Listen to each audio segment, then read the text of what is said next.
Bom dia, pessoal. Meu nome é Thales Veríssimo Lima, sou advogado, sou atirador desportivo, especialista em direito constitucional, mestre em direito constitucional e especialista em algumas áreas do direito, tais como civil e processo civil, e direito do trabalho, direito administrativo e direito constitucional. Bem, o vídeo de hoje é para mais uma situação corriqueira do dia a dia aqui do escritório. Nós estamos aqui na unidade do Cabo hoje, a unidade de Jaboatão tem outros colaboradores, e logo pela manhã cedo eu fui consultado por um cliente já do escritório em uma situação que é bem comum, que é de vício oculto ou rebiditório. O que é isso? Primeiro, qual foi o caso concreto? O caso concreto foi o seguinte: o rapaz comprou uma moto usada, financiada, e essa moto, ele disse que em um mês que está na posse dessa moto já foi para a oficina para resolver o mesmo problema, pelo menos já 6 vezes. E é a 7ª vez que ele está querendo levar essa moto para resolver essa questão de motor. Provavelmente deve ser algum mau funcionamento do motor, enfim, motor batido, e aí o pessoal vende esses veículos assim, sem dar instrução, sem dar orientação e sem dizer qual é a origem do problema, que há algum problema e qual é a origem, como poderia ser resolvido. O fato é o seguinte: ele me ligou muito aperreado porque já levou 6 vezes essa moto para consertar e disse que a moto volta com o mesmo problema, com o motor ruim, fraco e que não funciona bem. E ele já não aguenta mais levar essa moto, agora pela 7ª vez, para ajeitar o mesmo problema. Deixa na oficina, 2, 3 dias depois o pessoal liga dizendo que está resolvido, e quando ele retira a moto, de fato, continua e persiste da mesma forma, como se nada tivesse sido resolvido. A primeira dificuldade que ele encontrou, que ele se deparou, foi o seguinte: ele não pegou nenhuma das ordens de serviço das 6 entradas que deu na oficina anterior. Então ele não tem essas ordens de serviço. Eu perguntei a ele se essa compra foi realizada a um particular ou a uma loja. Ele disse que foi realizada a um particular. Menos mal, porque entra naquela situação dos 90 dias de garantia que eu já expliquei num vídeo anterior, que o fornecedor, o vendedor de produto, ele tem que submeter conforme está determinado no CDC. Por mais que não tenha nenhuma garantia, o fornecedor, o comerciante, o fabricante, ele tem que submeter a garantia legal de pelo menos 90 dias. Se a situação tivesse sido comprada a um particular, também haveria um período de responsabilidade para o vendedor, em caso de vício oculto, que no caso seria 30 dias para bens móveis e 1 ano para bens imóveis. Mas o fato é o seguinte: antes de saber onde incidem essas garantias e essa responsabilização, é preciso entender o problema. O problema é que a moto não funciona bem, o motor da moto não funciona bem. Então, essa situação de se comprar um veículo, principalmente veículo, seja carro ou seja moto, ela é uma situação corriqueira aqui no escritório. Os veículos que são vendidos usados, principalmente que são adquiridos em lojas não tão famosas, eles são muitas vezes produtos com defeito, ou motor batido, ou o freio não funciona, ou enfim, tem 1000 defeitos que incidem e que são trazidos aqui no escritório. O que é que deve ser feito nesses casos? Primeira coisa, quando deixar um veículo na assistência técnica ou na oficina, exigir que seja entregue a ordem de serviço. Por quê?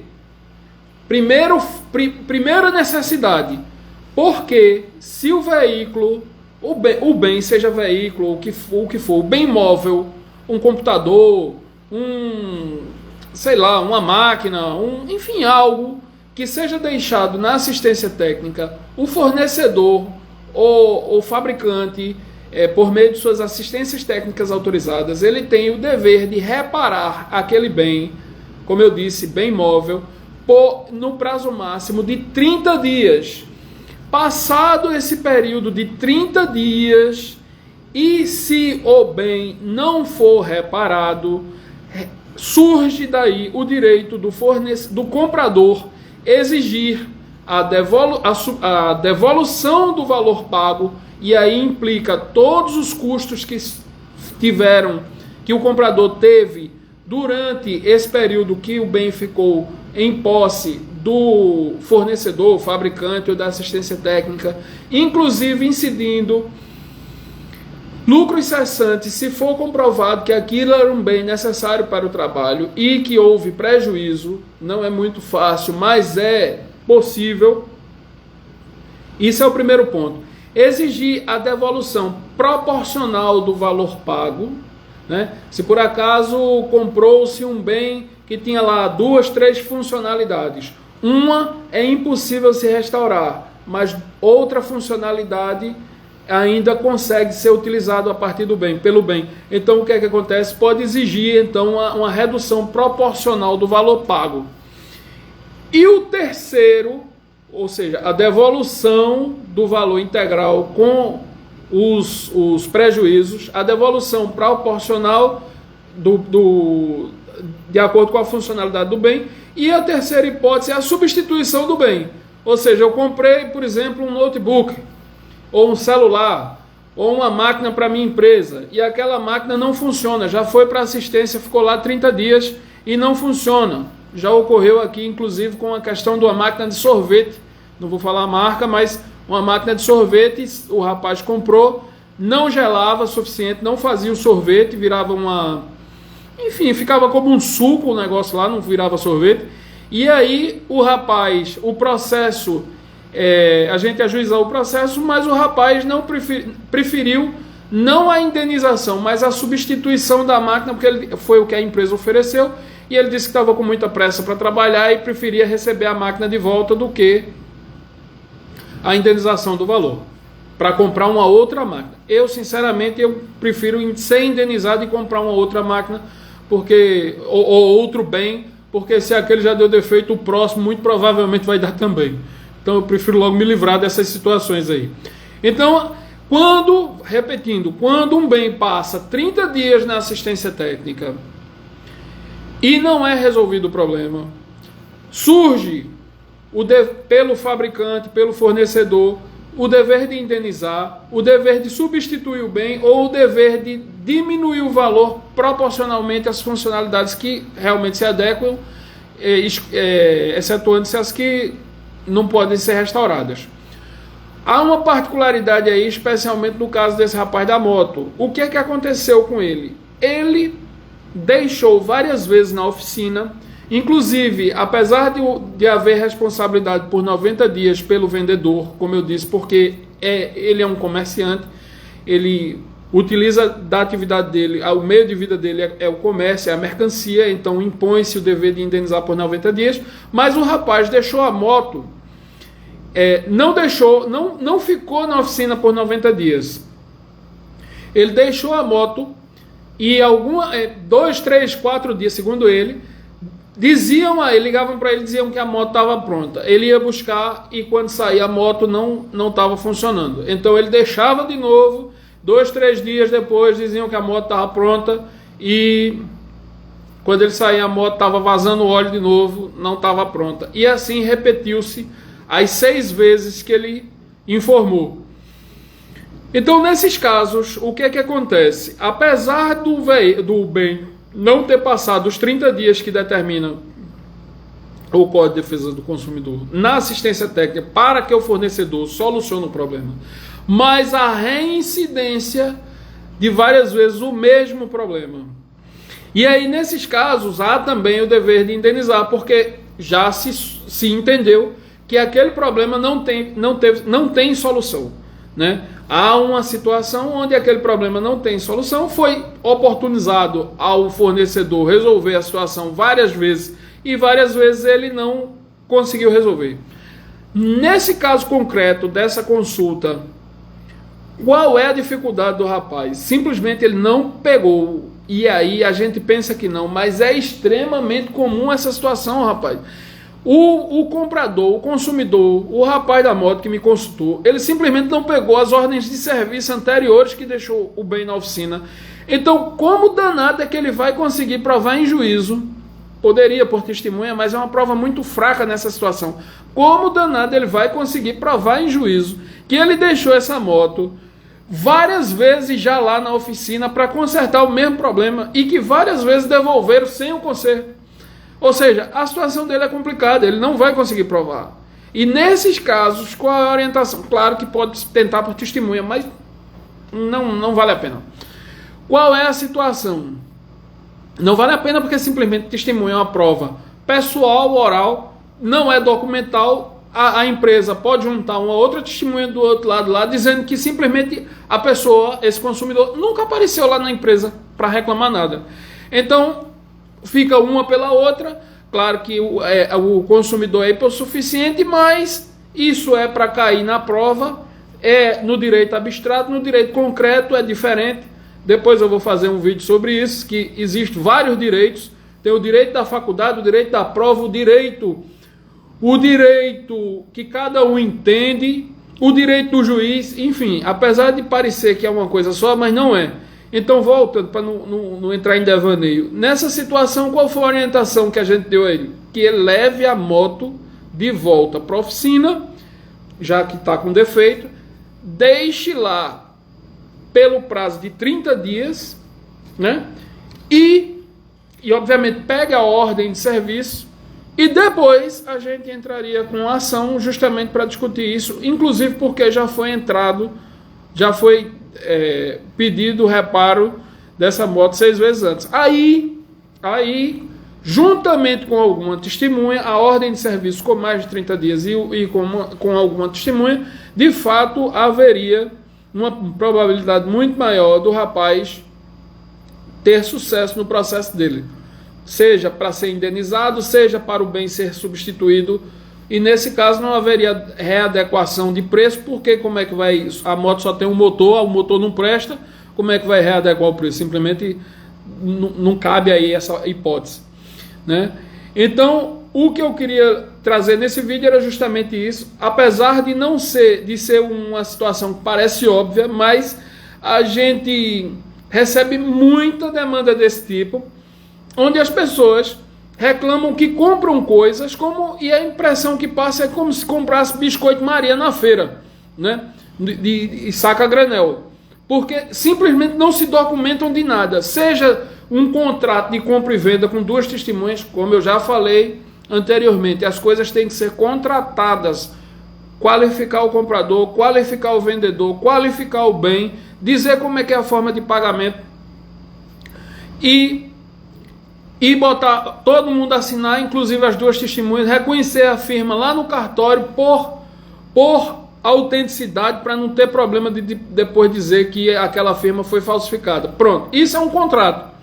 Isso é um contrato. Se tem dúvida, procura um advogado de sua confiança.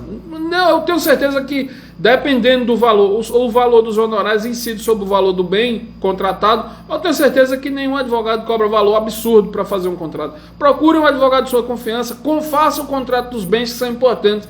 O pessoal compra carro, compra moto, compra casa, às vezes, imóvel, e não faz o contrato dos bens. Não diz as condições de pagamento. Outra coisa que eu lembrei aqui agora, já pulando um pouco dessa questão do vídeo. Rapaz, pelo amor de Deus, não paguem as coisas com dinheiro. Todo mundo tem uma conta bancária. Não paguem com dinheiro, porque você não fica com um rastro de que pagou. Você não fica com o comprovante de que pagou aquele camarada. Dinheiro é uma coisa que sai de uma mão, vai para outra e ninguém fica com rastro.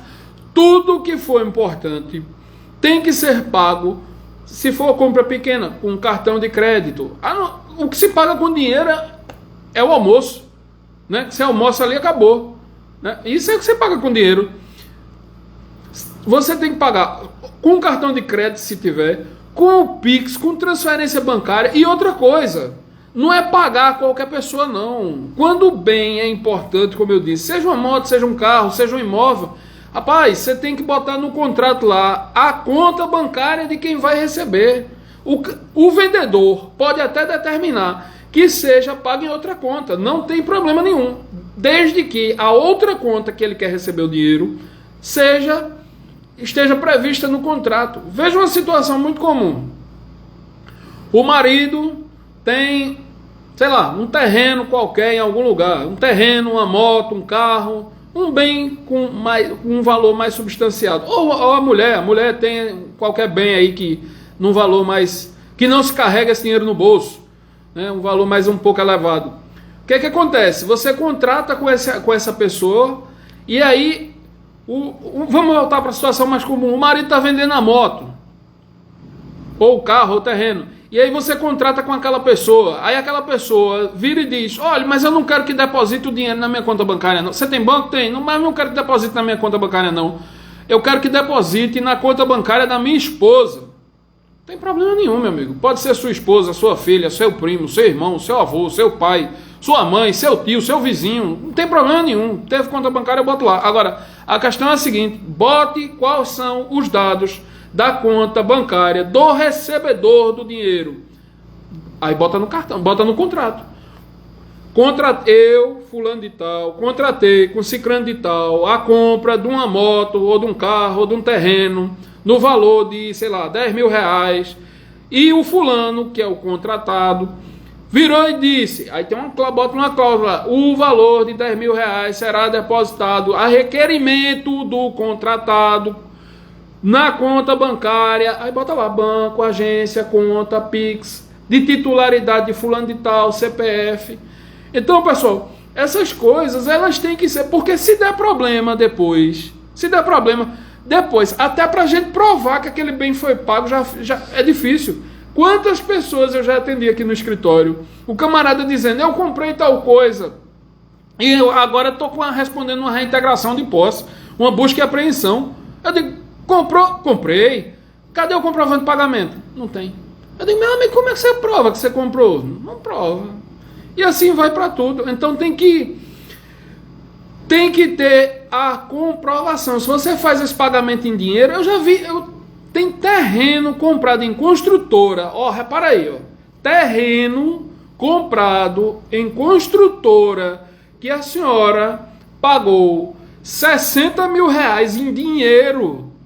Levou o saco de dinheiro e deixou na construtora. Meu Deus do céu. Ela tem o contrato, tem as firmas reconhecidas, ela tem tudo.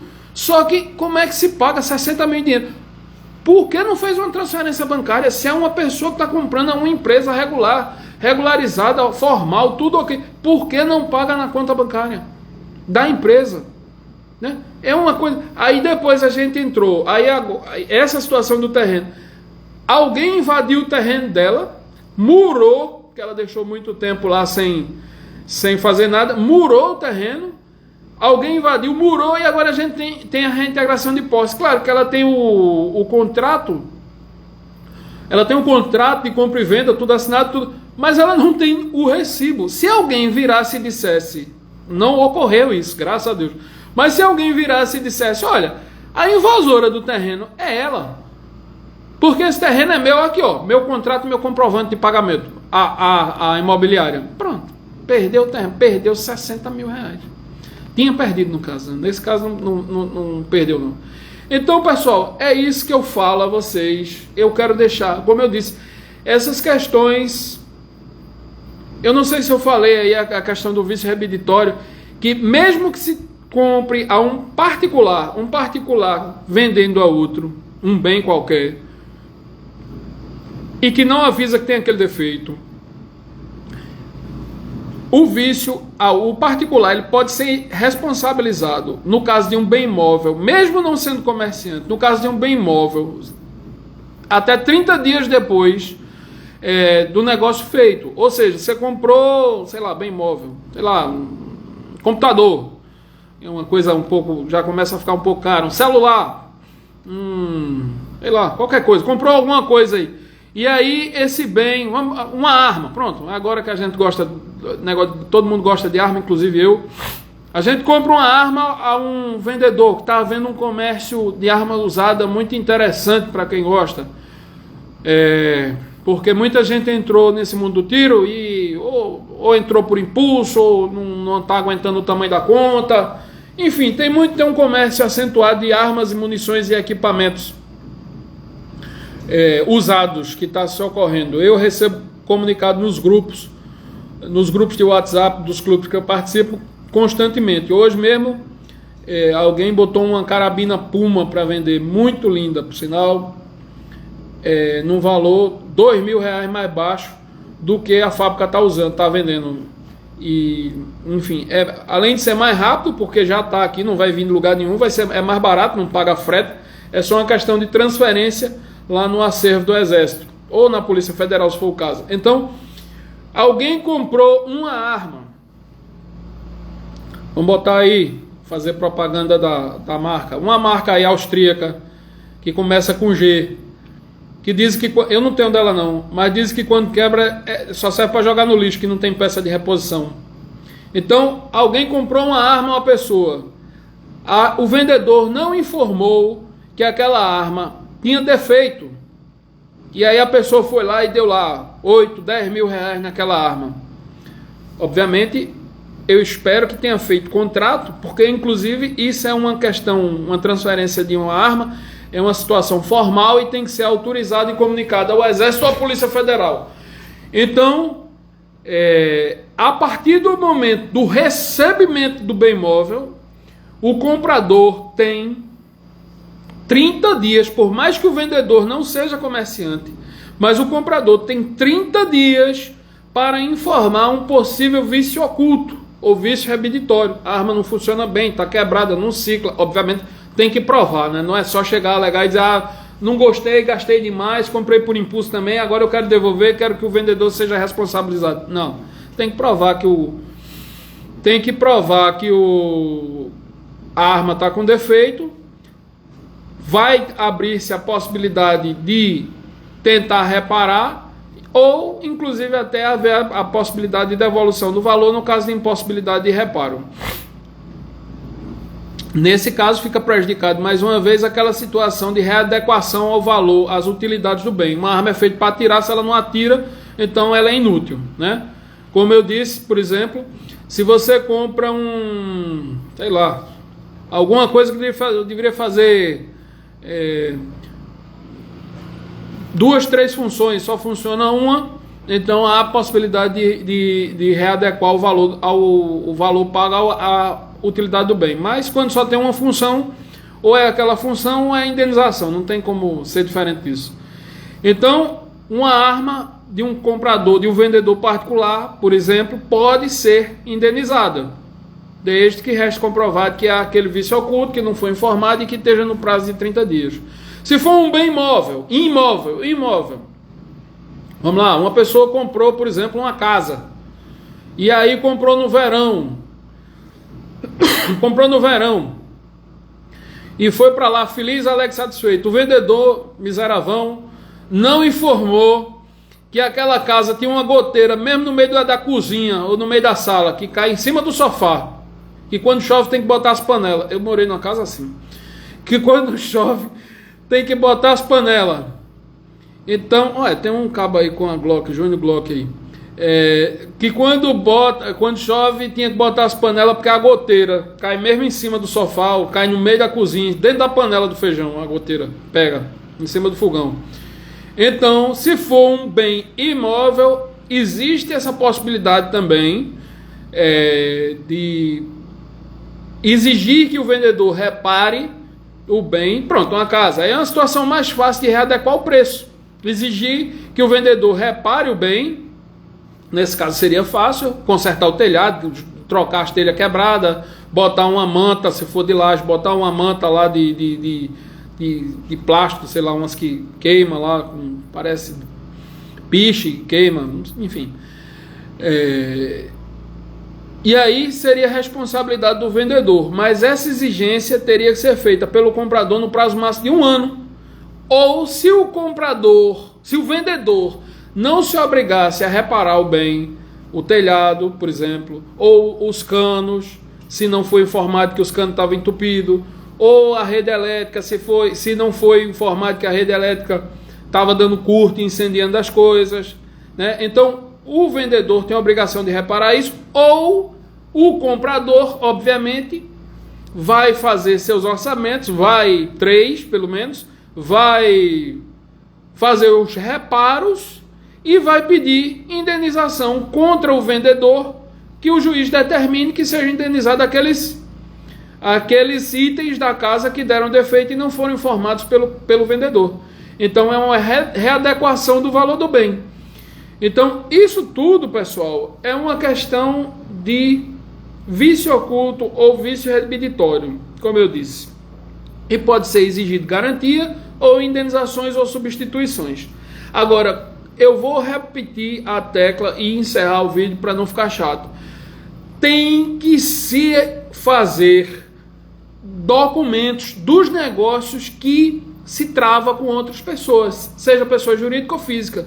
E tem que se pegar a cópia das entradas, por exemplo, das tentativas de solução do problema, sejam elas entradas em assistência técnica, ordens de serviço para reparar aquele bem.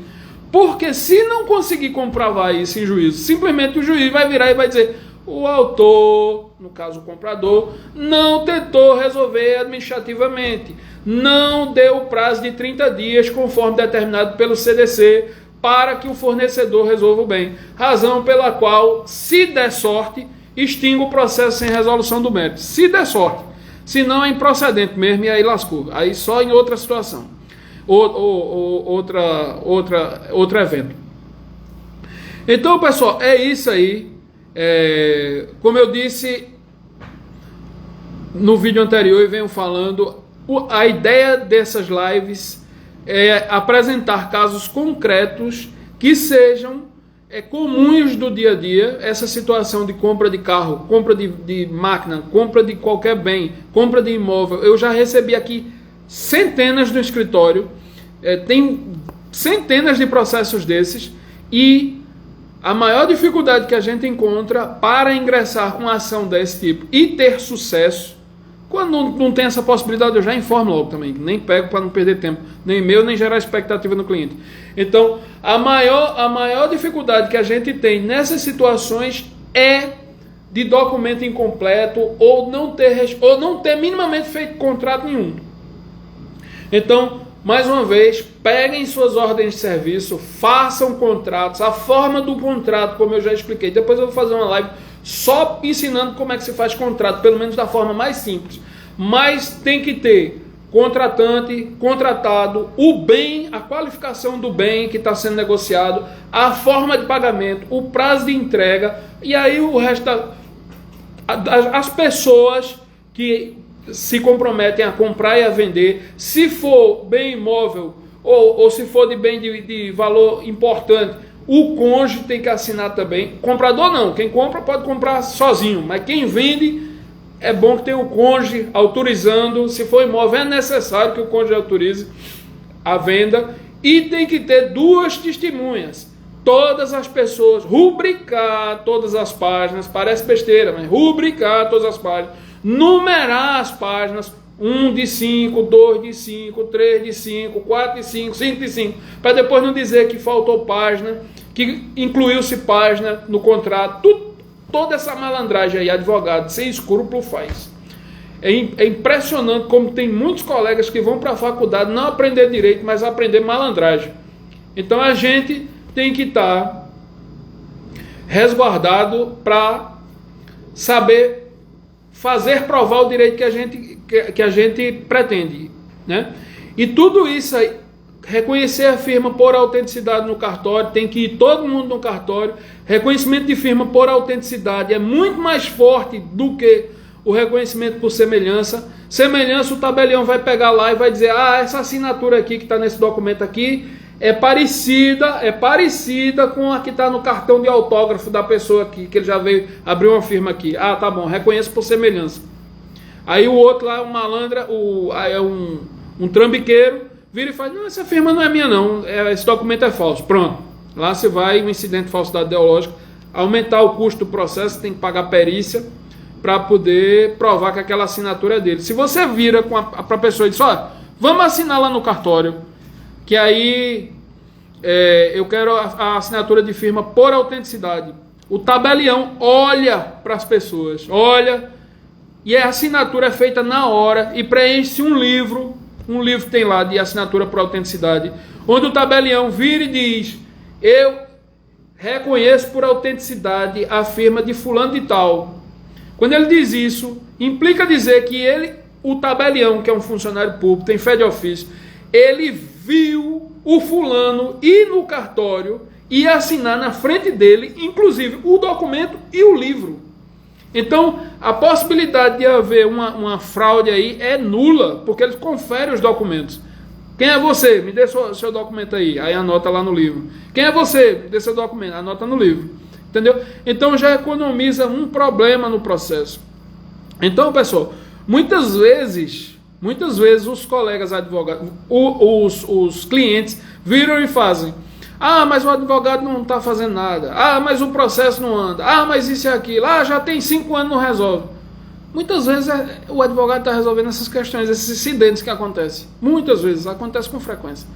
Você só: ah, mas eu tinha um contrato, mas e o outro me pagou. Sim, o outro alegou que a assinatura é falsa.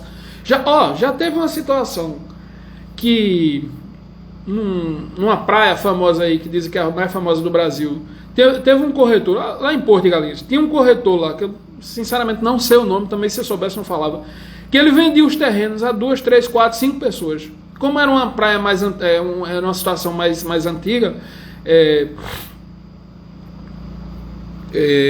as pessoas compravam terreno para valorizar, ou compravam pensando em fazer uma casa de praia 20, 30 anos depois e nem ia lá. Quando ia, já estava a rua feita. Aí o cabo dizia: mas eu comprei. Mas o corretor vendeu a mais 3, mais 4, mais 5. Entendeu? Então, pessoal, vocês têm que cuidar do direito de vocês. E quando eu digo cuidar do direito, é justamente aquilo que eu já falei, inclusive também no vídeo anterior: produzir prova do que se vai fazer. Senão fica difícil para o advogado. Sem prova,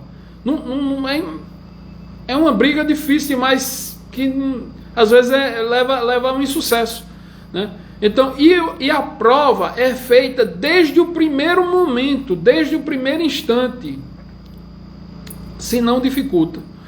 Então, a situação do caso concreto era essa. Juan entrou aí. A situação do caso concreto era essa, né? O rapaz vai ter que levar a moto dele na assistência, esperar os 30 dias, pegar a ordem de serviço.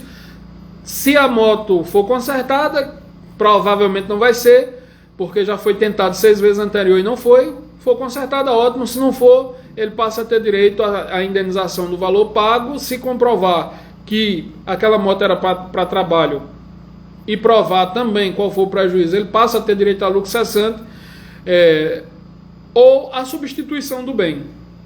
Como eu disse, no caso da moto, como é o motor, não tem como fazer a readequação do valor ao produto, porque sem motor a moto não presta. Aí é a questão de substituir o motor, que talvez também não vale a pena numa moto usada, como é a dele. Então é desfazer o negócio e pronto. Era isso que eu queria falar por hoje. Daqui uns dias... tem uma outra situação, e essa eu vou falar logo, já de prévia, que é justamente o inverso. Inclusive está acontecendo com meus pais. Meus pais têm um carro que desses da garantia de 5 anos, só tem, parece que 2 Kia e Hyundai, se eu não me engano, só tem esses 2 no Brasil. Eu não vou dizer qual é, mas é um dos 2 que está na garantia ainda, e simplesmente o ar-condicionado parou de funcionar e a empresa, a montadora, não quer abrir o chamado de garantia. Aí a situação é inversa. A gente vai ter que entrar com uma ação de obrigação de fazer, informar a situação ao juiz, demonstrar que o carro ainda está na garantia da fábrica, para que o juiz intime a parte para fazer o conserto. Entendeu? E aí, obviamente, ele vai ter 30 dias para fazer o conserto, sob pena, inclusive, de substituir o bem.